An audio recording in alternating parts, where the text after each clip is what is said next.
لیکن دیگر پروفیشنز کے مقابلے میں بہرکیف یہاں پر مواقع کم ہونے کی وجہ سے ان کے لیے ان کو جو ہے پہلے سے ذہنی طور پہ تیار رہنا ہوگا کہ انہیں ان مسائل کا سامنا کرنا پڑے گا. تو دوسری چیز تو یہ ہو گئی کہ وہ یہ طے کر لیں کہ اگر جو ہے وہ اپنے آپ کو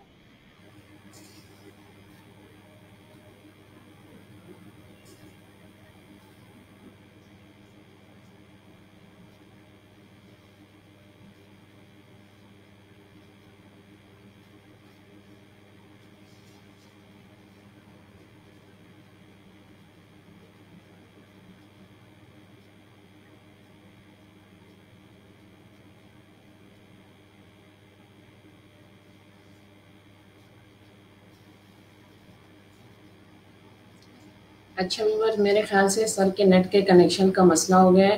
آج کے ہمارا جو ٹاپک ہے وہ ہے ہم کس طرح سے ایک بہتر رائٹر بن سکتے ہیں، اور اس پر ہم آج ڈیٹیل سے بات کریں گے. ہمارے ساتھ موجود ہیں سعید عرفان صاحب، جو کہ 35+ بک کے رائٹر ہیں، اور اس کے ساتھ ساتھ جو ہے ماشاءاللہ سے وہ مائنڈ سائنسز میں بھی ان کا کافی مطالعہ ہے. تو آج جو ہم بات کر رہے ہیں وہ ہے بیسکلی رائٹنگ سکلز پر، کہ ہم کس طریقے سے اپنی رائٹنگ سکلز کو امپروو کر سکتے ہیں اور کس طریقے سے ایک پروفیشنلی اس میں گروم کر سکتے ہیں اور آگے جا سکتے ہیں. تو اب تک جو ہم ڈسکشن کر رہے تھے وہ یہ تھی کہ بیسکلی جب ہم اس فیلڈ میں انٹر ہوتے ہیں تو یہ ایک ایسی فیلڈ ہے کہ جس میں رائٹنگ اور اسپیکنگ دونوں کا ڈفرینس ہمیں معلوم ہونا چاہیے. رائٹنگ ایک ایسی اسکل ہے جس کے لیے ہمیں کین آبزرویشن کی ضرورت ہوتی ہے. رائٹر ایک اچھا رائٹر وہ ہو سکتا ہے جس کی آبزرویشن کین ہو. اگر میں اردو میں کہوں تو اس کا مشاہدہ اس کا براڈ ہونا چاہیے. اس کی جو نظر ہے وہ وسعت نظر ہونی چاہیے کہ وہ سوسائٹی کو بھی دیکھ سکے، اور اس کے ساتھ ساتھ جو بھی اس کے مسائل ہیں اس کو زیادہ گہرائی سے دیکھ سکے. اچھا جی سر.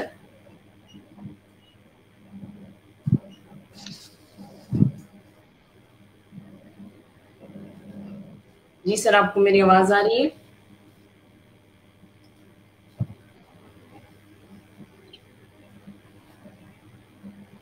جی. اور تیسری چیز، دو چیزیں میں نے ذکر کی. تیسری چیز میں آپ سے عرض کر دوں کہ جی آواز آ رہی ہے میرے پاس؟ جی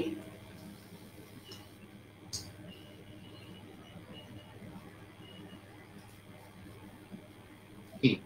تو دوسری چیز میں نے یہ عرض کی کہ وہ اپنے آپ کو ذہنی طور پر اس کے لیے تیار کریں کہ اس پروفیشن میں مواقع کم ہونے اور آمدن کم ہونے کی وجہ سے جو مسائل پیش آئیں گے وہ اس کے لیے ذہنی طور پر تیار ہوں. اگر وہ یہ چاہتے ہیں کہ وہ بہت پیسہ کمائیں، بہت پیسے، یعنی زور جو ہے وہ بہت پر ہے، پیسہ تو آدمی کما ہی لیتا ہے کہ جس سے گزارا ہو جائے، لیکن اگر وہ یہ چاہتے ہیں کہ بہت پیسہ کمائیں تو اس بات کے امکانات بہت کم ہیں کہ ایک رائٹر کی حیثیت سے، ایک قلم کار کی حیثیت سے آدمی بہت پیسہ کمائے. پاکستان میں اکا دکا مثالیں ہیں کہ جنہوں نے مصنف کی حیثیت سے بہت پیسہ کمایا ہے، لیکن وہ استثناء ہے، ایکسیپشن ہے، وہ عمومی مثالیں نہیں ہیں، اس لیے ان کو ہم حوالے کے طور پر استعمال نہیں کر سکتے. تیسری چیز یہ ہے کہ وہ پڑھیں. آج جو بہت بڑا المیہ ہے ہمارے ہاں نوجوانوں کے ساتھ، جو کہ خاص طور پہ اسٹارٹ اپس ہیں، وہ پڑھتے بالکل نہیں ہیں اور یہ چاہتے ہیں کہ وہ لکھیں. حالانکہ مشتاق یوسفی کا یہاں پہ میں قول نقل کروں گا. مشتاق یوسفی مرحوم سے کسی نے پوچھا کہ آدمی کو کب لکھنا چاہیے، تو انہوں نے فرمایا کہ اتنا پڑھو اتنا پڑھو اتنا پڑھو کہ ابلنے لگے. اور ہمارے ہاں لوگ یہ چاہتے ہیں کہ بس میرے ذہن میں جو بھی خیال ہے وہ فوراً جو ہے وہ لوگوں تک پہنچ جائے.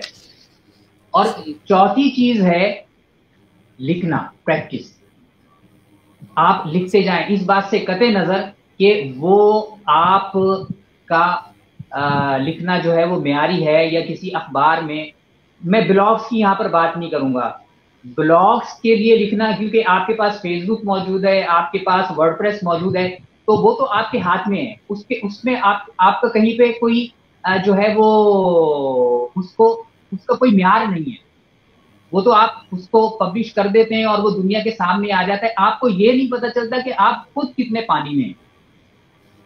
اصل تحریر کا پتہ اس وقت چلے گا جب وہ کسی معروف اخبار میں, جس کی سرکولیشن بہت زیادہ ہے, میں چھوٹے اخبارات کی بات یا لوکل مقامی اخبارات کی بھی بات نہیں کر رہا ہوں, ایسے اخبارات جو کہ زیادہ جن کی سرکولیشن ہے, یا معروف رسائل و جرائد, ان میں آپ کی تحریر چھپتی ہے, تو سمجھیے کہ وہ آپ کی فرسٹ وکٹری ہے. پہلی فتح ایک مصنف کی حیثیت سے تب ہوگی. اپنے آپ کو آپ نے فیس بک پہ آپ چیزیں شائع کر رہے ہیں, آپ اپنی ورڈ پریس پہ آپ نے بلاگ بنایا ہوا ہے, اس پر آپ چیزیں لے, وہ آپ کی وکٹری نہیں ہے. ہاں لیکن وہ آپ کی وکٹری نہیں کہہ, آپ کی وہ اچیومنٹ ڈیفینیٹلی نہیں ہوگی. اور پانچویں چیز اور سب سے آخری مگر سب سے اہم یہ ہے کہ جب آپ پروفیشن بناتے ہیں لکھنے کو, تو ایک پروفیشنل کی حیثیت سے اس کے جو نشیب و فراز ہیں وہ بھی آپ کو معلوم ہونے چاہیے. ایک بہت بڑی تعداد یہاں پر مصنفین کی ایسی ہے جو اردو میں لکھ رہی ہے, اردو کا کھا رہی ہے, لیکن انہیں یہ بھی نہیں معلوم کہ اردو کے قواعد و انشاء کیا ہیں. اور میں چیلنج کرتا ہوں ان لوگوں کو کہ جو لوگ اردو سے کما رہے ہیں, الفاظ سے کما رہے ہیں, خود ان کے پاس اردو کی لغت موجود نہیں ہے. صحیح. اگر آپ کے پاس اردو کی لغت موجود نہیں ہے تو پھر یہ کیسے ممکن ہے کہ آپ کو الفاظ کا درست تلفظ معلوم ہو, الفاظ کا درست تذکیر و تانیث معلوم ہو, آپ کو الفاظ کی درست ادائیگی کا پتہ چلے. پھر میں بالکل شروع میں جاتا ہوں کہ بولنے والی بات, کہ چونکہ ہم بول رہے ہوتے ہیں تو بولنے میں تو سب چل جاتا ہے, اس کے لیے کسی خاص معیار کی ضرورت نہیں ہوتی. لیکن جب آپ لکھنے پر آتے ہیں تو لکھنے کے لیے آپ کو کسی بھی زبان میں لکھیں, آپ کو اس زبان کی گرامر, قواعد و انشاء کا خیال رکھنا لازمی ہوتا ہے. جو کتابیں لکھی جا رہی ہیں, جو لوگ لکھ رہے ہیں, اکثریت ایسے لوگوں کی ہے, کم سے کم 80% تو ایسے لوگ ہیں جو تذکیر و تانیث کا, اردو قواعد و انشاء کا اور اس کی روانی کا, اس کی بناوٹ کا, تحریر کے حسن کا خیال نہیں رکھتے. اس کے مقابلے میں اگر ہم انگلش لکھتے ہیں تو ہم کوما, فل اسٹاپ کا بھی خیال رکھتے ہیں, اور اردو لکھتے ہوئے ہم ختمہ, سکتہ, ان الفاظ کا بھی خیال نہیں رکھتے. اور میں نے ابھی ختمہ اور سکتہ کہا تو یقیناً ایک بہت بڑی تعداد ایسی ہوگی جن کو ختمہ اور سکتہ کے بارے میں نہیں پتا ہوگا, انہوں نے پہلی بار اپنی زندگی میں ختمہ اور سکتہ کا لفظ پڑھا ہوگا, سنا ہوگا. اچھا سر, ویورز کہہ رہے ہیں کہ آپ کی آواز کٹ کٹ کر آ رہی ہے, آپ پلیز اگر ری جوائن کر لیں تو شاید کنیکشن بہتر ہو جائے. آپ مجھے سن پا رہے ہیں؟ جی جی جی میں جائے.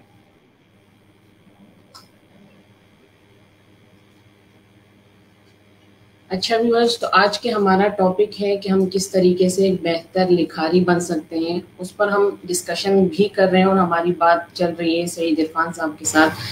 میں جو آپ سے یہ بات کہہ رہی تھی کہ جو رائٹر ہوتا ہے اس کے لیے ایک بہت اہم چیز ہوتی ہے, وہ ہے کین آبزرویشن, یعنی کہ مشاہدہ.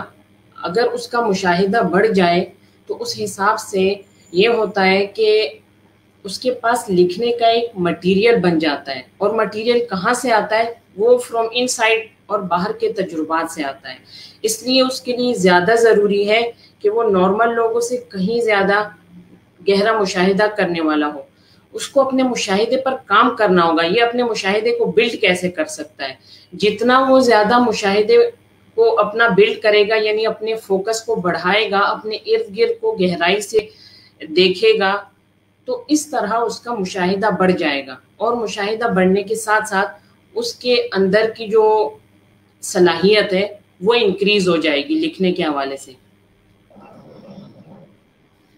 جی سر.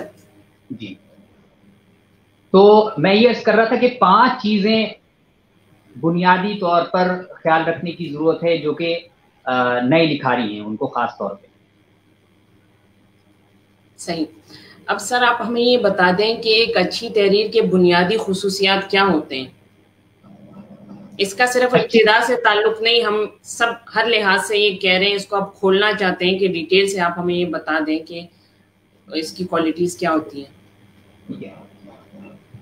اچھی تحریر کی سب سے بڑی خوبی تو یہ ہے کہ قاری اس کے اندر محو ہو جائے.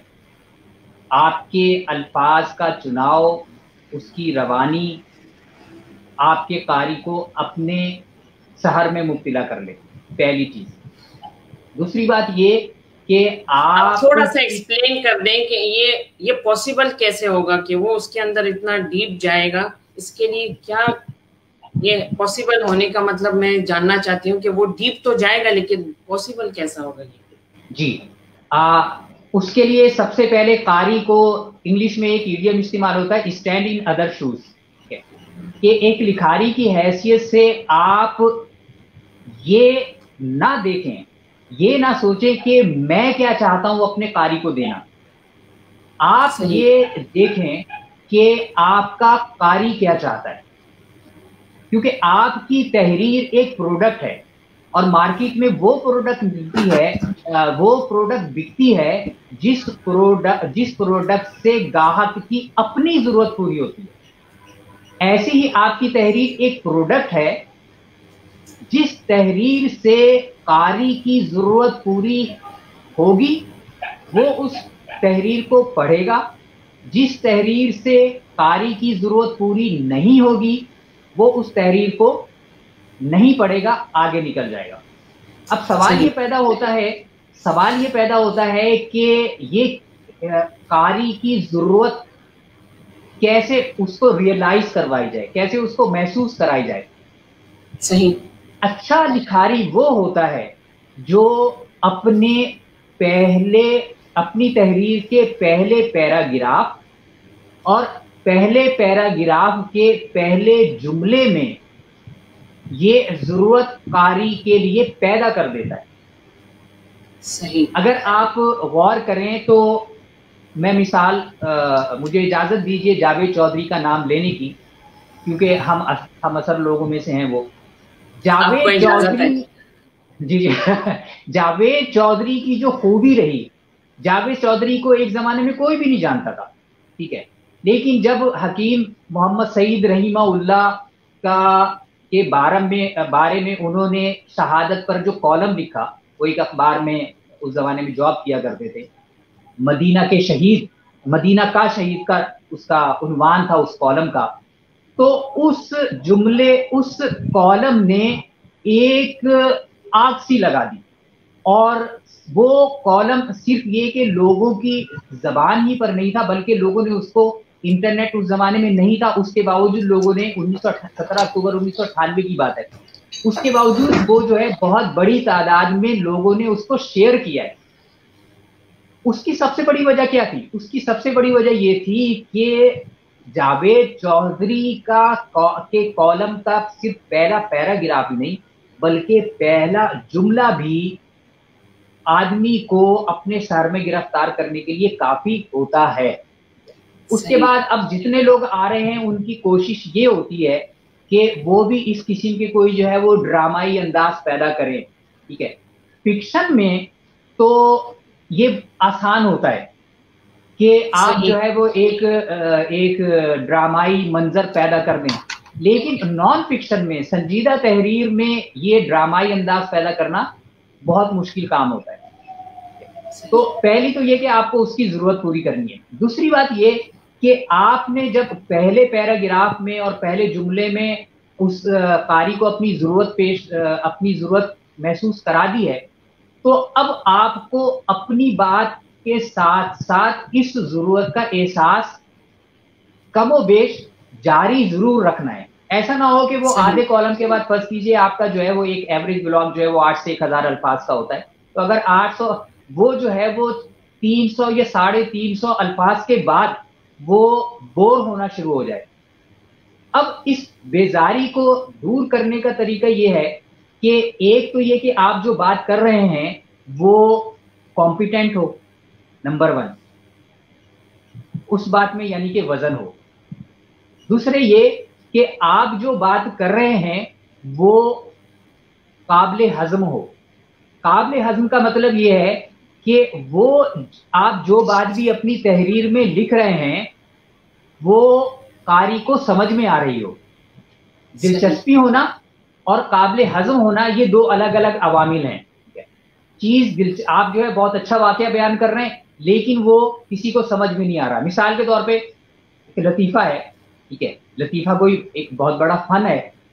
ایک آدمی ایک لطیفہ سناتا ہے، کسی کو ہنسی نہیں آتی، ٹھیک ہے، اور ایک آدمی جو ہے صرف ایک چھوٹی سی بات کہہ دیتا ہے، وہ چٹکلا جو ہے وہ مجمع کو ہنسانے کا ذریعہ بن جاتا ہے. ایسے ہی قابل ہضم ہونا آپ کی دلچسپ بات کا اور آپ کی درست بات کا قابل ہضم ہونا جو ہے بہت ضروری ہے. اور اس کے اندر اگلی چیز آپ ساتھ ساتھ جو ہے وہ تجسس بھی پیدا کر سکتے ہیں. تجسس آج کل جو کالم وغیرہ لکھے جا رہے ہیں ان میں تجسس کا عنصر اتنا زیادہ مجھے نہیں ملتا. البتہ یہ میں آج سے 30 کی اگر میں بات کروں، ضیاء الحق کے دور میں ڈاکٹر صفدر حسین ایک بیوروکریٹ تھے اور وہ کالم لکھا کرتے تھے.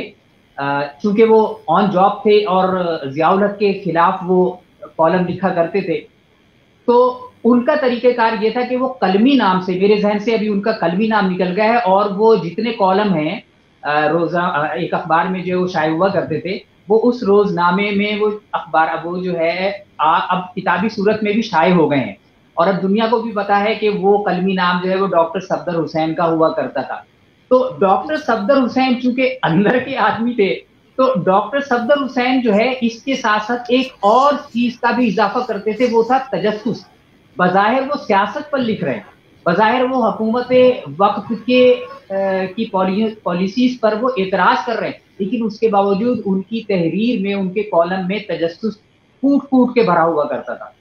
لیکن ہمیں ایک جرنل لکھنے کے بارے میں جاننا ہے، صرف کالم نہیں. لیکن اگر کوئی بک لکھنا چاہتا ہے، اس کے علاوہ پھر کیٹیگریز اتنی زیادہ ہیں کہ اگر پھر فکشن پہ لکھنا چاہتا ہے، نان فکشن پہ لکھنا چاہتا ہے، تو ویرائٹیز ہمارے پاس اتنی زیادہ ہیں کہ اگر اس میں سے کوئی کسی بھی ایریا کو سلیکٹ کر لیتا ہے تو پھر اس کے حساب سے کیا اس کے لکھنے کی سکل ڈیفرنٹ ہو جاتی ہے یا بنیادی طور پر سکل ایک ہی ہوتی ہے، کیٹیگری چینج ہونے میں کوئی مسئلہ نہیں ہوتا؟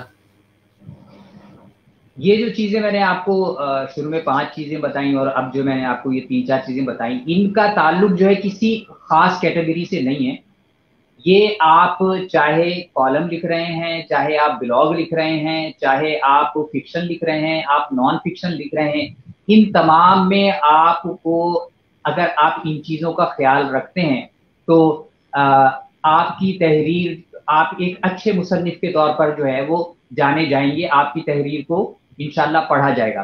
تو میں نے تجسس کی بات تو برسبیل تذکرہ کر دی کہ تجسس بھی ہو، اگرچہ تجسس کا عنصر پیدا کرنا مشکل کام ہوتا ہے، کیونکہ میں نے یہاں پر یہ بھی دیکھا ہے کہ بعض لوگ جو ہے وہ تجسس پیدا کرنے کے چکر میں جو ہے وہ اس تحریر کا بیڑا غرق کر دیتے ہیں. تو اگر آپ کو ادراک ہونا چاہیے کہ اگر آپ کے اندر یہ خوبی نہیں ہے کہ آپ تحریر میں اپنی تجسس پیدا نہیں کر سکتے تو نہ کریں. آپ سیدھا سیدھا اور سادہ سادہ انداز میں اپنی بات کو لے کر چلیں. اگلی چیز ہے روانی. روانی کیا ہے؟ روانی یہ ہے کہ آپ جو بات کر رہے ہیں آپ ایک بات مکمل کر کے اپنے قاری کو اس کے بارے میں مکمل طور پر معلومات فراہم کریں، اس کے اندر اس کی تشنگی نہیں رہنی چاہیے. مثال کے طور پر ہم جب گفتگو کر رہے ہوتے ہیں تو ہماری گفتگو میں عموماً روانی نہیں ہوتی. میں اگر جو ابھی ایک بات کر رہا ہوں اور بیچ میں جو ہے وہ میرے استاد محترم مرحوم سید قاسم محمود کی بات آ جاتی ہے تو میں ان کا ذکر بھی چھیڑ دیتا ہوں، پھر اس کے بعد جو ہے وہ دوبارہ جو ہے کوئی اپنی بات کی طرف واپس آ جاتا ہوں. لیکن اگر آپ تحریر لکھ رہے ہیں تو تحریر میں یہی چیز جو ہے وہ آپ کی خامی بن جاتی ہے، یہ روانی نہیں کہلاتی. اس کے لیے ضروری ہے کہ اگر مجھے اپنی تحریر میں کوئی چیز بیان کر رہا ہوں تو جو میں بات عرض کر رہا ہوں اس میں اگر کہیں سید قاسم محمود کا نام آ بھی رہا ہے تو میں قاسم محمود کا تذکرہ فی الحال روک دوں گا اور اپنی بات مکمل کروں گا، اور اس کے بعد اگر میں ضرورت محسوس کرتا ہوں تو میں مرحوم سید قاسم محمود کی بات جو ہے وہ کروں گا۔ پھر اس کے بعد اگلی روانی کے بعد اگلی چیز یہ ہوتی ہے کہ آپ کا جو ہے وہ جو بات آپ کر رہے ہیں وہ ایک ہی سیغے میں ہونی چاہیے، ایک ہی ٹینس میں ہونی چاہیے۔ اگر آپ، یہ میں نے تھوڑی سی گرامر کی بات کر دی ہے لیکن یہ بھی بہت ضروری ہے، اگر آپ حال میں اپنی تحریر لکھ رہے ہیں تو آپ کی تحریر جو ہے وہ حال ہی میں ہونی چاہیے۔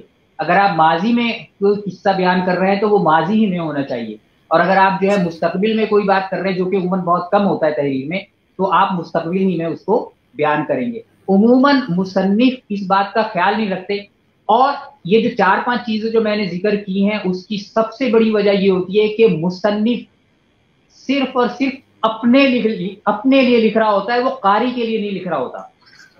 تو کوئی بھی قاری، کوئی بھی مصنف اس وقت تک اچھا مصنف بننا ناممکن ہے جب تک کہ وہ اپنے قاری کے لیے نہ لکھ رہا ہو۔ بالکل صحیح۔ اچھا، آپ ہمیں یہ بتا دیں کہ یہ تو ہم نے تحریر کی بات کی، اس کی گہرائی کی بات کی، اسی طرح مصنف میں بھی تو کچھ کوالٹیز ہونی چاہیے جو کہ اس کے ساتھ چلتی رہیں، ہم کہیں کہ یہ پروفیشنل مصنف بن سکتا ہے، تو اس کے بارے میں آپ کیا کہیں گے؟ جی، سب سے پہلی بات تو یہ ہے کہ مصنف کو جو ہے وہ بہت صبر والا ہونا چاہیے۔ صحیح۔ اور صبر ویسے تو ہر شعبے میں ضروری ہے، لیکن تحریر میں اس لیے ضروری ہے کہ پاکستان میں عموماً اس کا مزاج نہیں ہے، آپ لوگوں سے بات بھی کریں تو صحیح مشورہ دینے کے لیے تیار نہیں ہوتے کیونکہ لوگ خود نہیں پڑھ رہے ہوتے۔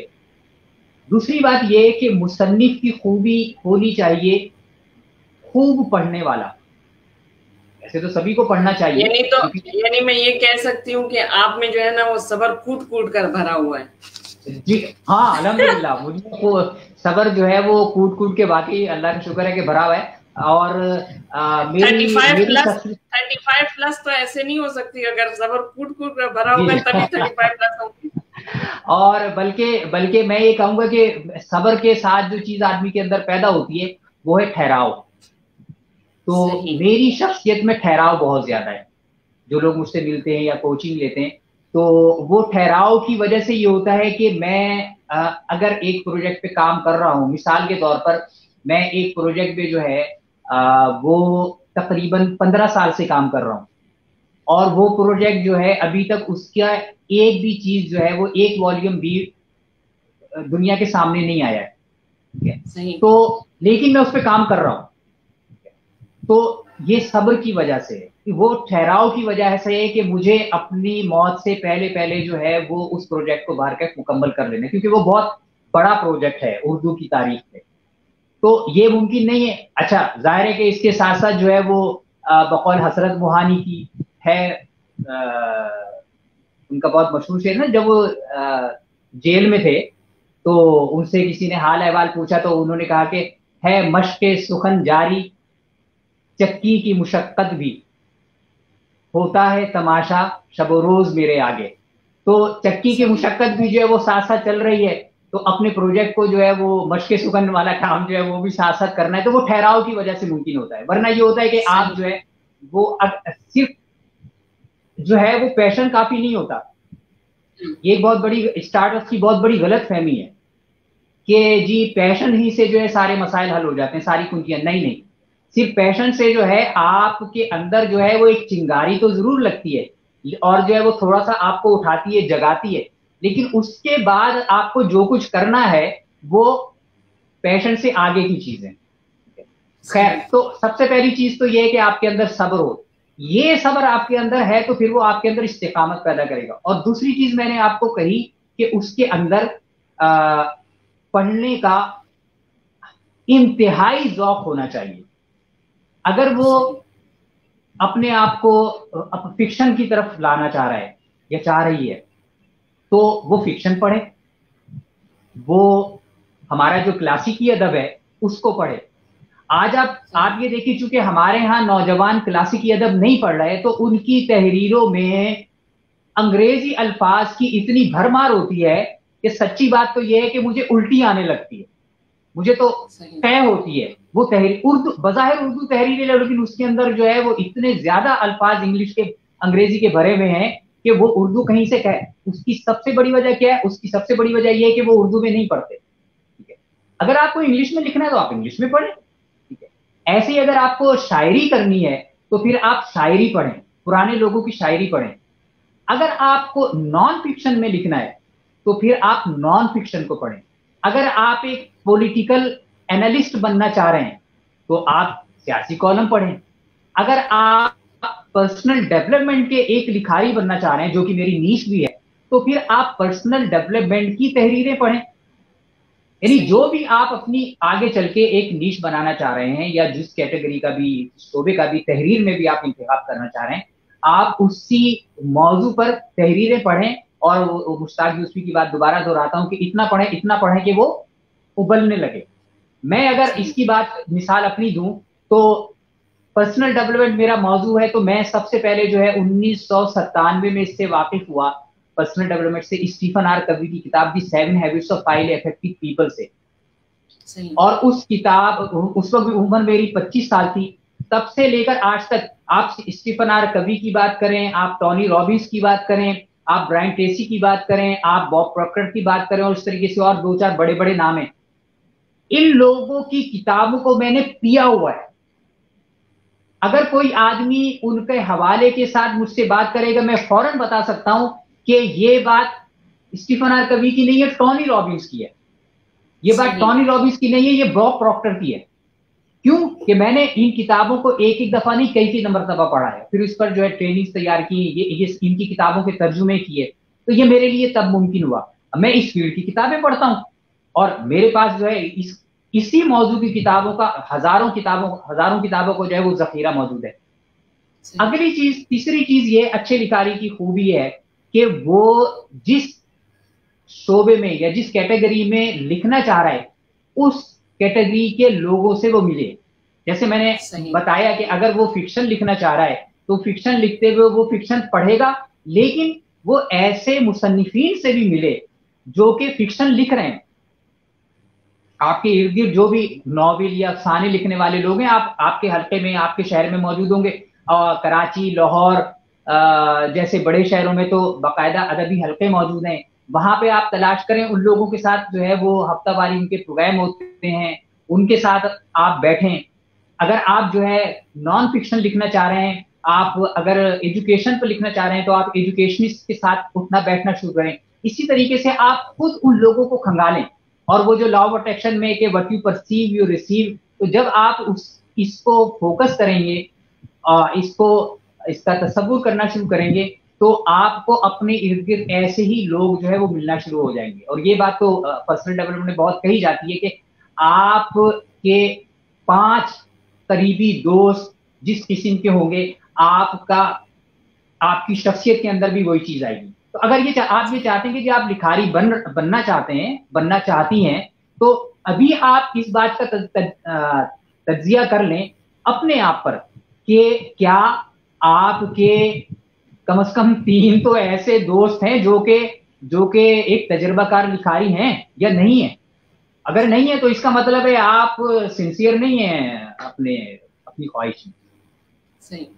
ویورز آپ کو ہم نے ایک ایسی بھی ٹپ بتا دی ہے کہ اسپیشلی آپ جس بھی فکشن نان فکشن جو بھی آپ کیٹیگری اٹھانا چاہتے ہیں اسپیشلی آپ اس کو پہلے اتنا پڑھیں سر کی بات کہ وہ ابلنے لگے. تو آپ اسپیشلی جو بھی ایریا سلیکٹ کرتے ہیں پہلے اس کو ڈیٹیل سے پڑھیں، مختلف اس کے جو بھی آتھر ہیں اس کو ڈیٹیل سے پڑھیں تو آپ کے اندر ایک براڈ ویو بن جائے گا. اس کے بعد پھر لکھنے کی سٹیج آتی ہے، یعنی لکھنے کی سٹیج سے پہلے پڑھنے کی ایک سٹیج ہے جو آپ کو گزارنی ہے. ادروائز تو لکھنے کی وہ چیز ہمارے پاس کبھی بھی نہیں آتی. جیسے کہ انہوں نے بتایا کہ ہمارے پاس لکھاری اتنے زیادہ ہیں لیکن کوالٹی نہیں ہے ان کے ساتھ. اچھا آپ ہمیں یہ بتائیں کہ جو ڈیلی بیسس پر ایک لکھاری کو کتنی پریکٹس کی ضرورت ہے؟ آج کے دور میں سمجھتا ہوں کہ کم از کم اسے 1000 الفاظ تو ضرور لکھنے چاہیے. 1000 الفاظ کا مطلب ہے کہ آج کل جو اسٹینڈرڈ ہے ایک بلاگ کا وہ ضرور سے لکھنا چاہیے. صحیح. اچھا اس کے ساتھ ساتھ آپ ہمیں یہ بتا دیں کہ اب ہمارا جو ٹائم ہے وہ بھی ختم ہونے کو آ رہا ہے. آپ ہمیں یہ بتا دیں کہ جو لکھاری کی غلطیاں کون سی ہیں جو ابھی نئے ہمارے لکھاری ہیں ان کی بنیادی ایسی غلطیاں جس کی وجہ سے وہ کامیاب نہیں ہو پا رہے ہیں. سب سے پہلی غلطی تو جلد بازی ہے. وہ یہ چاہتے ہیں کہ میں نے اگر لکھ دیا ہے تو وہ چھپ جائے. ٹھیک ہے, وہ ضروری نہیں ہے کہ وہ چھپ جائے, وہ آپ کا جو ہے وہ تجربے میں بھر کر شامل ہوگا. دوسری بات یہ کہ ان کو پڑھنا نہیں, وہ پڑھتے نہیں ہیں, ان کا یہ حصہ خالی ہے, اور اس کے وہ جب اس خالی حصے سے جو کچھ اگل رہے ہیں وہ پھر آپ اندازہ لگا سکتی ہیں کہ وہ کھوکھلا ہے. اگلی چیز خالی حصہ اگلتا کیسا ہے؟ یہ کیسی بات ہے کہ وہ ہے خالی اور وہ اگل رہا ہے, مطلب یہ دونوں کمبینیشن کیسے بن رہا ہے؟ یوں کہہ لیجیے کہ یہ جو برتن ہے اس کے اندر کوئی علم تو ہے نہیں, کیونکہ علم کہاں سے آئے گا؟ علم کے دو بڑے ذرائع ہیں. علم کا سب سے بڑا ذریعہ ہے آپ کا حلقہ احباب, آپ کی صحبت, آپ کیسے لوگوں کے ساتھ اٹھتے بیٹھتے ہیں. ٹھیک ہے, اور دوسرا ذریعہ کیا آپ کا اٹھنا بیٹھنا جو ہے علمی لوگوں کے ساتھ ہے, یا میں نے کہا کہ جی آپ جس قسم کے لکھاری بننا چاہ رہی ہیں یا چاہ رہے ہیں تو کیا اسی قسم کے لکھاریوں کے ساتھ آپ کا اٹھنا بیٹھنا ہے, آپ کی صحبت ان کے ساتھ ہے؟ پہلی چیز تو وہ ہے. ٹھیک ہے, ان لوگوں کے ساتھ نہیں ہے, ان کے ہاتھ میں جو ہے موبائل ہوتا ہے, وہ ویڈیوز دیکھ رہے ہیں یا وہ فلمیں دیکھ رہے ہیں, اپنے دوستوں کے ساتھ گپ شپ کر رہے ہیں اور چاہتے ہیں کہ جی ہم لکھیں. تو پہلا تو یہ پہلی وجہ تو یہ ہوگی. اور دوسرا ذریعہ جو ہے آپ کے علم کی وہ ہوتی ہے کتابیں بھی وہ نہیں پڑھ رہے. تو یہ دو ذرائع نہیں ہے تو اس کی وجہ سے یہ خالی ہے. اچھا لکھ کیوں رہے؟ لکھ اس لیے سمجھتے ہیں کہ چونکہ میں بول رہا ہوں, میں بول سکتا ہوں تو میں لکھ بھی سکتا ہوں, اس لیے غلط فہمی ہے. صحیح. تو ایک دو خامیاں تو یہ ہو گئی. تیسری خامی جو کہ وہ ان لوگوں میں بھی بہت زیادہ ہے جو کہ اس وقت باقاعدہ قلم سے کما رہے ہیں کہ انہیں خود اردو کی قواعد و انشا نہیں معلوم. میں آپ کے چینل کے توسط سے یہ چیلنج کرتا ہوں کہ کتنے لوگ ایسے ہیں جو کہ باقاعدہ اس وقت ایڈیٹر بھی بنے بیٹھے ہیں اور جو باقاعدہ اس وقت جو ہے اخبارات اور رسائل چلا رہے ہیں کہ انہوں نے مولوی عبدالحق کی اردو قواعد و انشا کی کتاب باقاعدہ پڑھی ہو. میں چیلنج کے ساتھ کہہ سکتا ہوں کہ 80% سے زائد اس وقت جو ہے وہ آن ڈیوٹی ایڈیٹرز اور پروفیشنلز رائٹرز ایسے ہیں جنہوں نے مولوی عبدالحق کی اردو قواعد نہیں پڑھی. پروفیسر رشید حسن خان کی اردو املا, اردو عبارت کیسے لکھیں, انہوں بیشتر لوگوں کے علم میں نہیں ہے ان کتابوں کے نام. تو پھر آپ کیسے یہ کہتے ہیں کہ جی میں اچھا لکھاری ہوں؟ صحیح. تو تیسری بہت اہم چیز یہ کہ آپ کے پاس اسی وجہ سے لوگوں کو یہی نہیں پتا کہ اشکال اور اشکال میں کیا فرق ہے, اخلاق کیا چیز ہے, اخلاق کیا چیز ہے, صحیح, فراق مذکر ہے یا مؤنث ہے. صحیح. یہ وہ چیزیں ہوتی ہیں جو آدمی, اگر میں مصنف ہوں تو میری شخصیت میں وہ مصنف جھلکنا چاہیے نا. صحیح. صرف تحریر میں نہیں, میری گفتگو میں بھی وہ جھلکنا چاہیے. تو میں جو ہے یہ تیسری چیز جو ہے نا بہت اہم ہے, جو اور اس کے لیے جو ہے میں بالکل حاضر ہوں کہ جو ہے وہ لوگوں کو یہ سکھایا جائے کہ ان کی اردو کی گرامر یعنی قواعد و انشا جو ہے وہ درست ہے. اچھا ویورز, ہمارے پروگرام کا اختتام کا وقت آ رہا ہے اور ہمارے ساتھ عرفان صاحب نے اتنی بہترین اور زبردست قسم کی انفارمیشن شیئر کی.